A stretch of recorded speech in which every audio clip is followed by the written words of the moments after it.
What was either the dream that you had or the reason that you were able to make the jump from your day job to starting first the business as a social media manager? Always kind of had that like entrepreneurial spirit from a really young age. So I think that was always just kind of in the back of my mind, even as I went to college and I did all the things you were supposed to do corporate and all these things. It just felt very unfulfilled. There had to be more to life. What was that more that you were hoping for? Be spontaneous. And I want to be able to create a life for myself that when I do have children down the line, that I can have that freedom. I can do what I want, when I want, with who I want. Create something that was just on my terms and allowed me to have the flexibility. Welcome back to another episode. This is not before we hit record, but rather how she built it. And she is referring to Melissa Mitchell, the CEO and owner of Wandermint Creative, which is a YouTube marketing agency and coaching business. She helps online service providers and coaches. And you, since you are listening, use YouTube to build an organic lead engine, which I feel like everyone needs in order to fuel their sales funnels with consistent, best fit leads. And right away, I want to explain, you're going to learn how she built the business. And in the next episode, if you come back, which you should come back, we both are going to dive into her best strategies for setting up YouTube as the top of funnel so you get organic leads into your business. I must say that some of my ads management clients have done this, and the leads that they get from YouTube are wonderful. It's a beautiful thing. But YouTube, we call it the king of social media, or at least I call it the king of social media. It's like the holy grail. Once you can do it right, it works wonderfully for you, but it does take a lot of work. And Melissa, you might as well be doing the right things, because the right things can work more quickly for you than the wrong things. Agreed? 100%. Yeah. If my voice is new to you, you'll probably be wondering, where are you coming from, QUÄY.jo? And why are you the host of The Art of Online Business Now? And what happened to Rick? And all that is linked up in 2 episodes below. One where Rick interviews me and shares why he chose me as the host of The Art of Online Business. And the other episode where Rick shares where he is going and what he is doing. It's pretty exciting stuff in the AI world as he shows online course creators how to best use and leverage AI in their businesses to increase their impact and reduce their overwhelm. So Melissa. Yes. Hello. Hello. Thanks so much for having me. I'm good. Excited. I'm excited too. Like, we all have our unique story. And I just would like to get to know how you built up your business. And I'm sure you have some of the challenges to share along the way. But first, how did it start and what were you doing before you started your business? Yeah. So I actually went to college for graphic design. So that's where my background is in. And after college, I went into the world of corporate, as most people's stories are. And I was there for about 6 years, worked my way up the corporate ladder into management, thought I, was doing all the right things, was loving my job actually.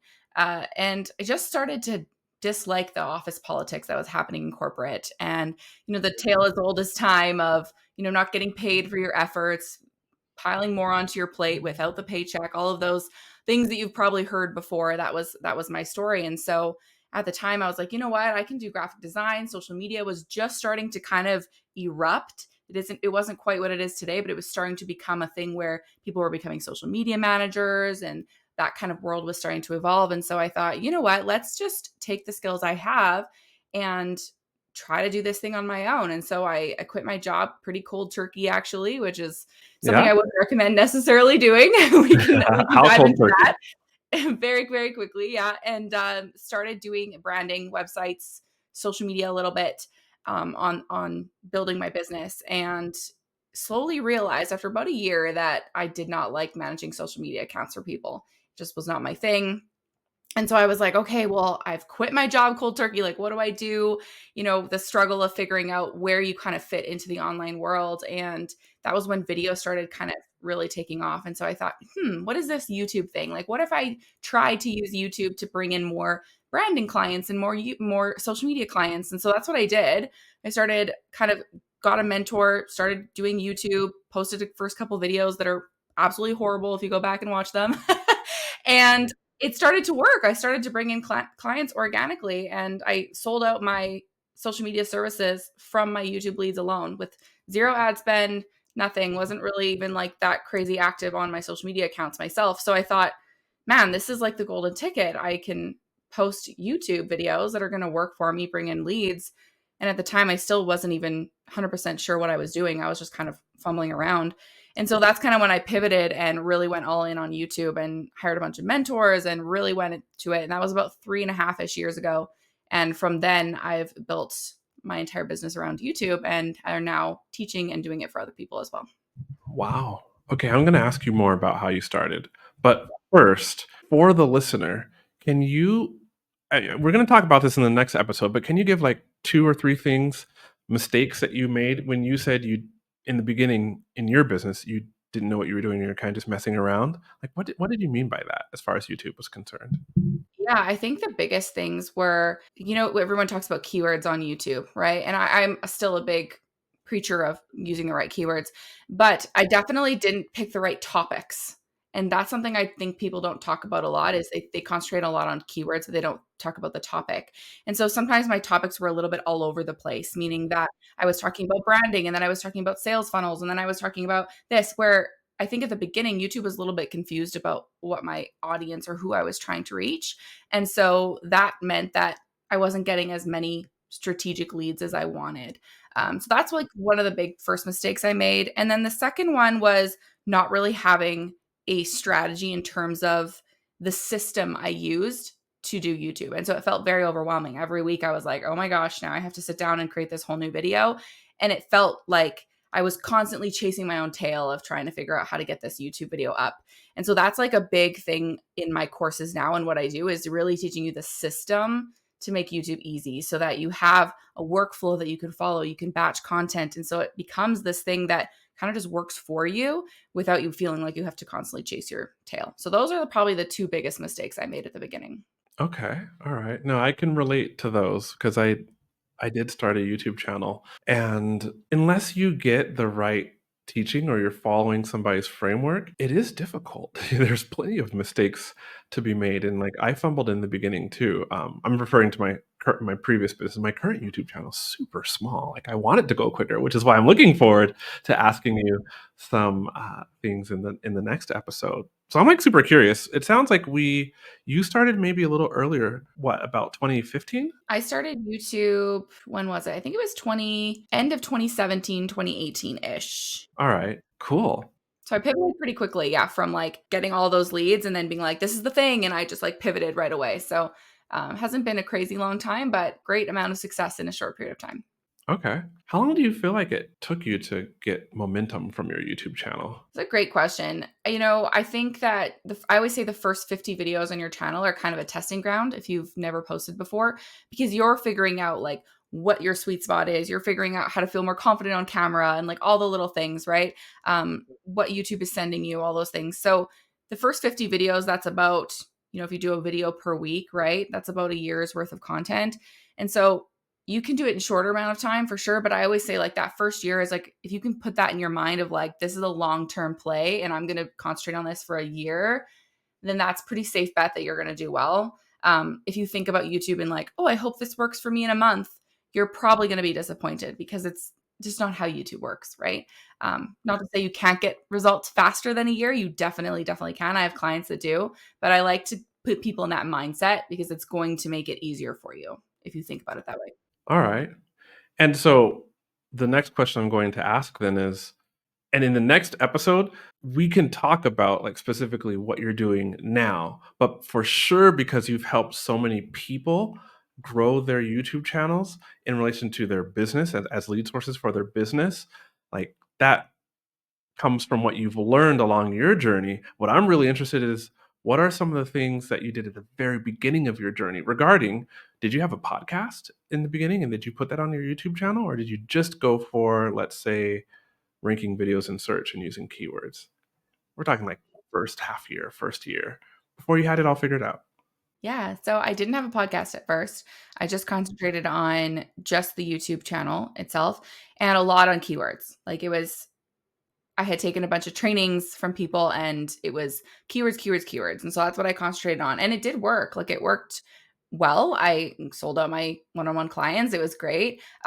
But I think what I learned in the mess of it all is that it's more than just the keywords. Like those are very important, but it is a little bit more of a strategy of, how do you want those things to funnel into your business? What are you selling on the back end? What's your monetization strategy? Like there's a bunch of things that you need to consider. It's not just, oh, what's TubeBuddy telling me is the keyword, right? Which I think is a big mistake that people make. We'll get back to the episode in a moment. Do you need Facebook ads help? But maybe Facebook ad management is not right for your business at the moment, which is fine, but you would like my eyeballs on your ad campaign. I have a new offer. The people who've signed up for it so far are loving it. It's called Facebook Ad Setup to Success. In the next 30 days, you can work with me over 30 days.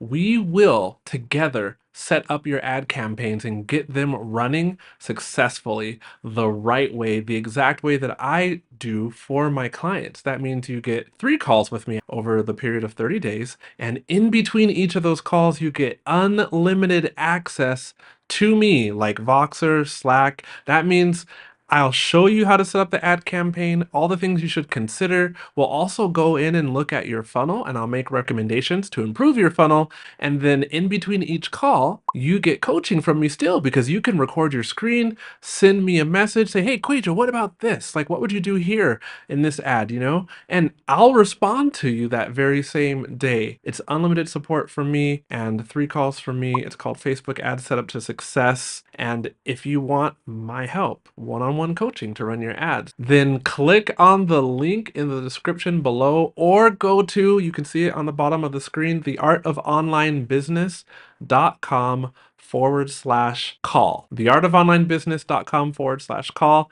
And I'm happy to help you successfully learn to run your own Facebook ads. Gotcha. So does that mean TubeBuddy is your tool of choice? I'm a vidIQ person myself. Yeah, I don't know. I go back and forth on both of them. I have both of them. I play with both of them. I don't know. Currently, I'm a little bit more of a vidIQ fan, to be honest.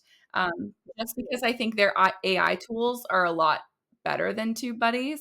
But I used TubeBuddy at the beginning, so it's kind of like, I don't know. Both have their pros and cons. What's the basic explanation? I just realized, like, the listener hearing about Melissa using TubeBuddy and me liking vidIQ, but then Melissa also you liking vidIQ too, might not even know what these 2 tools are. You want to break it down for them? Yeah, that's a great point. They are keyword research tools or YouTube tools basically that allow you to fast track your research when it comes to what videos you want to be creating.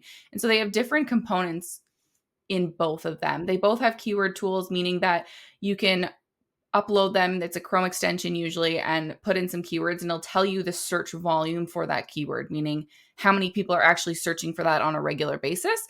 And so you can decide whether or not it's a video worth creating or not. And then they also have newer tools that's come out in the last year or two that are AI related. So some of them help you create YouTube descriptions. Some of them help you will create your script itself, which is kind of cool. Some of them will help you create thumbnails. Like there's a bunch of different tools in both of them. And so I actually have a video on my channel if you want to go over there, and I compare both of them about which one I think is better, which I actually need to update because I have new findings on them because it's about a year old now, but it's still a great video. I compare the different pricing and the different options on both of them. So if that's kind of like you're wanting to dive into YouTube, I always say it's the first tool to kind of download and start to dip your toe and play around. Cool. So I started YouTube for my first business. Think about late 2017, about the same time as you, it seems. And for me, I remember the impetus for me leaving my day job was that my first daughter was born. My first daughter, my only daughter, but my first kid was born. And like I was teaching English as a second language at an international school in China. And she was born on May 18th. I do know the date. So she was born on May, and being a teacher, we had the summer off. And so I got to spend like the whole summer with my daughter. And then fast forward to when school started again. And I'm like at school, just kind of like staring. Like I felt like, why am I here? Like I'm doing all the beginning of the school year things, and very aware that like for the past 3 months I just been at home with my daughter. And then my wife shows me, so like I'm just like inside, I'm just kind of torn, which I guess many people who have kids can relate to. But then my wife shows me this article, same day. She didn't know how I was feeling inside, but she sends me this article, and it was about this guy who took a sabbatical from his job, and we had a bunch of savings at the time, and so we decided, you know what, let's try to do like a part-time arrangement with school. And then the next year, I actually took like I quit my job. So the dream was to make it work with that business teaching Chinese. And I would love to know, like, what was either the dream that you had or the reason that you were able to make the jump from your day job to starting first the business as a social media manager, and then later we can talk about how you transitioned into YouTube. Yeah, I was kind of always that kid who wanted to start a business. Like, my parents always said I was that kid that, had the lemonade stands and would sell my toys outside on the street, and, like, always kinda had that, like, entrepreneurial spirit from a really young age. And my parents always said, like, I was very stubborn. I was always, like, a creative, very stubborn person, and didn't like people to tell me what to do kinda thing. So I guess I was, like, born to be an entrepreneur, I suppose. So I think that was always just kind of in the back of my mind, even as I went to college and I did all the things you were supposed to do corporate and all these things. It just felt very unfulfilled. I remember going into my office and just thinking, like, this is great, but what else is there? Like, am I just going to sit in this office for the next 20 years until I retire at 60? And then, right? Like, it just, that thought process of like, there's got to be more to this than just having a job from 8 to 4 every single day. But I didn't really know what that looked like. And nobody in my family's ever had an online job or like done anything like this. So I didn't really have anything to model. I just was kind of like, I don't know, this seems like I could try it. I was young at the time. I think I was, oh gosh, I think I was 21 or 22, something like that. And I just thought, let's just try this out. Let's just do it. So that's kind of why I did it. I just thought there had to be more to life than just sitting away at a desk. There had to be more to life. What was that more that you were hoping for?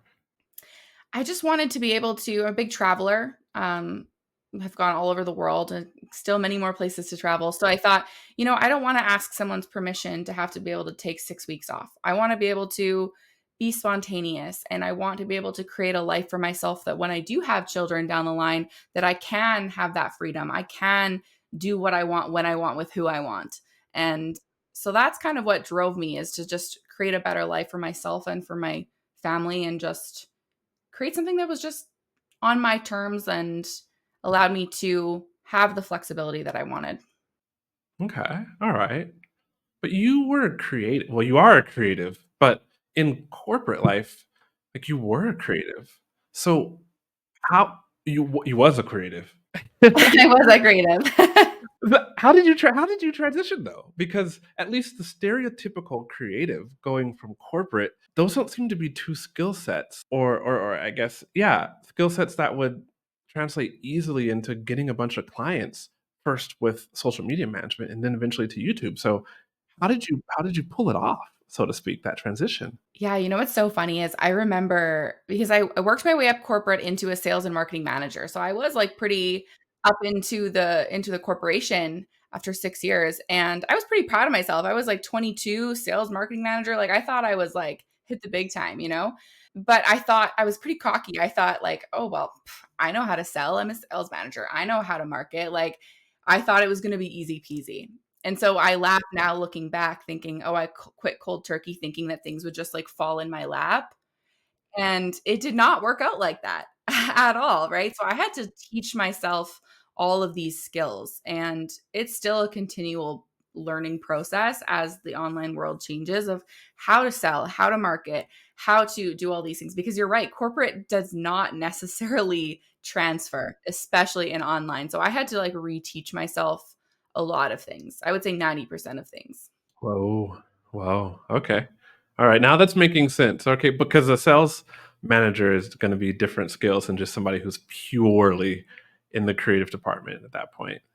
Yeah, so I started at the bottom. It was for a big trade show, an international trade show company I actually worked for. So I started in the bottom creative, doing graphics and stuff for these big trade shows that you see, like when you go and you see those big graphics. That's kind of what I designed at the beginning, and then I slowly worked my way up into like a more of a management position. So I did kind of see all of the different rings, and that did teach me a lot when it comes to, you know, time management and organizing and running a team. Like I had a team underneath me that I had to manage, so it did teach me a lot of things that way.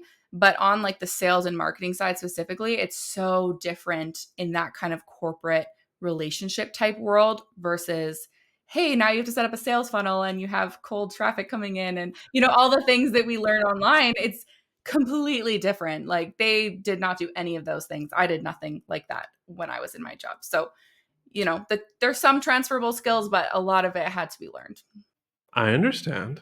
I worked for a company called Rosetta Stone. I don't know if you remember them. Yeah, the yellow boxes, learn a language, and so. But I was not a sales manager, though I did do well in sales. I actually just worked at the kiosk, which technically was inbound sales, since people would be attracted by the marketing and the bright yellow boxes and the TV and come to me and hopefully walk away with a language piece of software that they wanted to learn. So for you, when you were first getting your clients, how did you attract them? Yeah. So at the very, very beginning, like before YouTube, it was a lot of social media. So a lot of like Instagram was the biggest one kind of at the time. It was still when like in the days of posting like static images and quotes. And so that was what I was doing. And I got a couple that way. And a lot of it was referral. Like a lot of, I kind of reached out to my past network of people, especially within my hometown. And I just said, this is what I'm doing. Like, do you need branding? So I did a lot of like logos, websites, like pamphlets, branding materials and stuff for different people through referrals was like a huge one. Gotcha.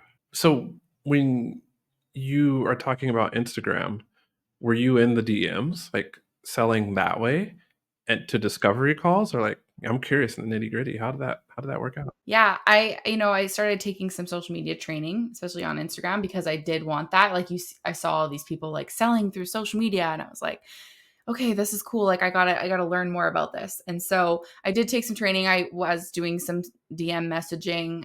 Facebook groups were kind of a big thing. That was back in the day where you'd go on Facebook groups and like respond to people, right? Right. And then get It into actually worked. yeah, into their DMs, and you know, and that strategy still works to this day sometimes. I'm not gonna lie, it does. But I was doing a lot of that. And some of it worked, but it was very time consuming. And I was again like, there's gotta be a way for clients to find me without me having to go out and cold pitch them. Like there's gotta be a way. And that's yeah, kind of like what made me research into YouTube. No, what you're saying makes sense, and, like, I have gone down that same route, and, like, the listener, you might hear Melissa talking about this, but you gotta give it context. Like, YouTube is a way you can still DM people, but how many people do you have to DM to get somebody to respond to you? And then many people do you need to respond to you before you get a yes? Those numbers, I guess, can be staggering, but they are just numbers. Since we're talking about sales and we both have a sales background, like for me, what helped me in sales was that I just needed to know my numbers, and that every no meant that I was one closer to getting a statistical yes, according to like how many people I had asked to buy my product. Would you feel like, yeah, that happened to you too, huh? Yeah, and I think it's funny now that you're talking about this is that there's nothing wrong with like cold DMing people. Like I still think that is a strategy that does work depending on like your industry, but you have to think about like where you're at in your business too. Like as a one person shop, do you have time to sit and be cold DMing and reaching out to people who comment on your social media and like all the things, right? Facebook groups for 2 to 3 hours per day, right? Or do you have other things that you need to be doing to scale your business? And you know, that's a personal kind of conversation you need to have with yourself. And if you do have time and you're in the beginning, by all means that strategy is great. But if you're at the point where you're like, hey, I need to scale this thing, I need to replace my income, or I need to get to XYZ, then maybe you need to be using those 2 3 hours to do something different. And so that's where you have to look at other strategies to bring in clients, right? Yeah, yeah, I 100% agree. So now you're transitioning. Bring us to the point where now you're transitioning, or then you are transitioning from social media management to YouTube. You start your YouTube channel. What's the first thing that went wrong? First thing that went wrong. Oh man. What's funny is like I did hire someone to help me with my YouTube, so I wasn't like pretty quickly at the beginning. Like once I kind of started posting YouTube videos and I was like, I think this thing could be a thing. I was like, let's get some help because I'm a big proponent of getting help to fast track your success. And so I was like, let's find a coach. And so I did, and that did save me a lot of headaches for sure, but I still made a lot of mistakes. I think the biggest thing is if you go back and watch them, like my audio was horrible. I look so uncomfortable on camera. It's like cringy for me to go back and watch it. And just like the confidence I'd say is very, very low. Like all those things just come across so much more on video. And it's part of the reason why I love it is because you can build that no like trust factor so much. But at the beginning, I was just so awkward. I think that was like a big, big one. Yeah, and then like I said before, just the topic and the organization of how to get these things done was a big one too. But the reason that I kind of moved into it is when I was doing social media management, all of my clients that I did have at the time had the same kind of problems. They needed more leads. They're like, Melissa, I need more leads. Like, I don't want to be cold DMing people. Like, my Instagram's not like, it's not doing its thing. Like, we need something else. How do I get more leads? And then the second thing was they never had enough content for me. A lot of them were like small one person shops or they were like brick and mortar at the time, right? Because a lot of them were referrals from around my area. So a lot of brick and mortar shops, and they didn't have time to go out and take pictures or videos or do all the things. So I was always struggling, like, how do I get more content from them? Always emailing them like, hey, I need more content this month. Like, I have nothing to post for you. And so those two problems, once I found YouTube, I was like, this will solve both of those problems. We can repurpose their videos and we can have people finding them through search without them having to spend money on ads. Like, so that's kind of where that really transitioned for me, for my clients too. And I slowly moved my clients over into YouTube as well. I think it's so good that you shared how uncomfortable you were in the beginning of starting your YouTube channel because, yeah, geez.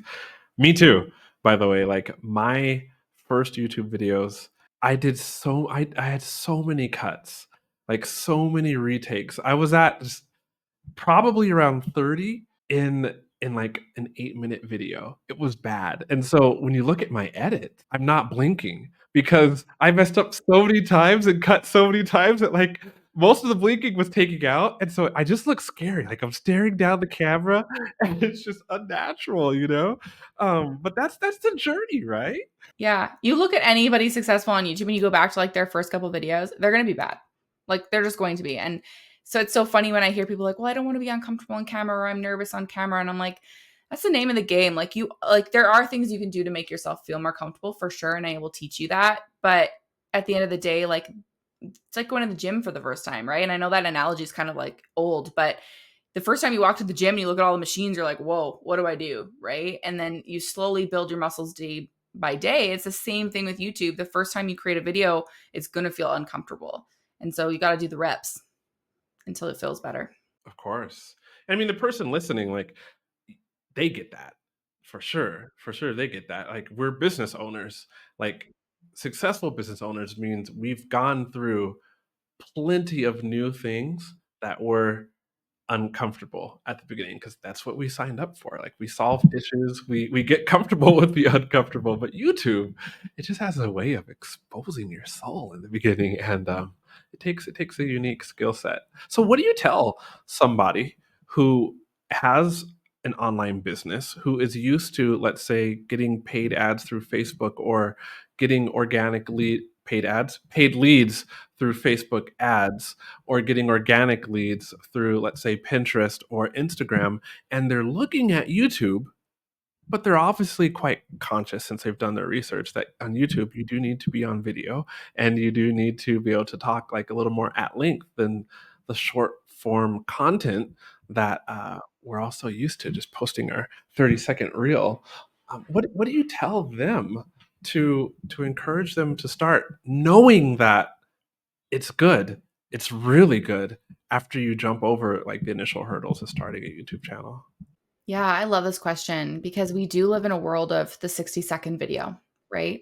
Everybody's on TikTok and Instagram Reels and all those things. And so they think, well, why should I post a 5 to 8 to 10-minute video?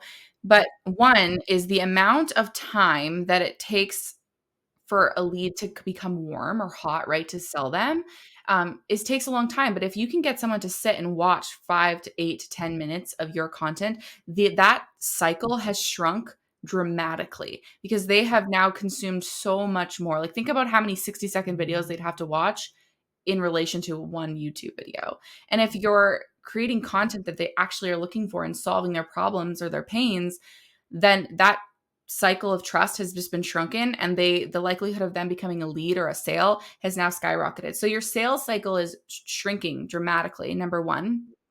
Number two is that, you can repurpose this content, which is one of my favorite things. You're creating large pieces of content with video and audio that you can strip and then put across all of your channels. So I like to call it the traffic circle system, because if you think about all these different channels happening and you create one video that's now being dispersed across all the different exits, if you will, and it's all just working in unison together, pulling people back to YouTube, pulling people back to Instagram, pulling people back to your website, like wherever it is you want them to go.